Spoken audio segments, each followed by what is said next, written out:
బైబిల్లో మా టీచర్ అమ్మ చెప్పేది, శిరోమణి టీచర్ అని. ఆవిడ క్రిస్టియన్ ధర్మాన్ని పాటించే టీచర్. ఆవిడ చెప్పిన వాక్యాలు గుర్తుండిపోయినాయి. తనని తను తగ్గించుకున్నవాడు హెచ్చింపబడును అంటే నాకు ఇష్టం ఆ వాక్యం. అది పాటించాలనుకుంటా. 60 సీట్ల పోటీ చేద్దాం అనుకుంటే లేదు 40 చాలు. 40 కాదు అంటే సరే 35, 35 కూడా కాదు 25 కూడా కాదు 21 అంటే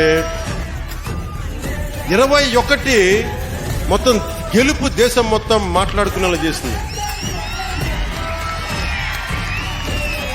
అంటే ఇది బైబిల్ సూక్తి గుర్తొచ్చింది.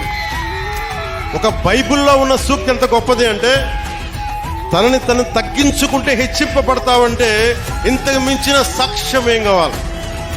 21 స్థానాలకి నువ్వు పోటీ చేస్తే 100కి 100% గెలిచి దేశమంతా మాట్లాడుకునేలా చేసిందంటే ఆ బైబిల్ సూక్తి ఎంత గొప్పదో మా టీచర్కి, ఆ శిరోమణి టీచర్కి, ఆవిడకి నా పాదాభివందనాలు. ఆ తల్లి ఏ లోకాల్లో. నా అన్నదమ్ములు పక్క చెల్లెలు పాటించే క్రీస్తు ధర్మానికి నేను అంతే ప్రాణం ఇస్తాను. భగవంతుడు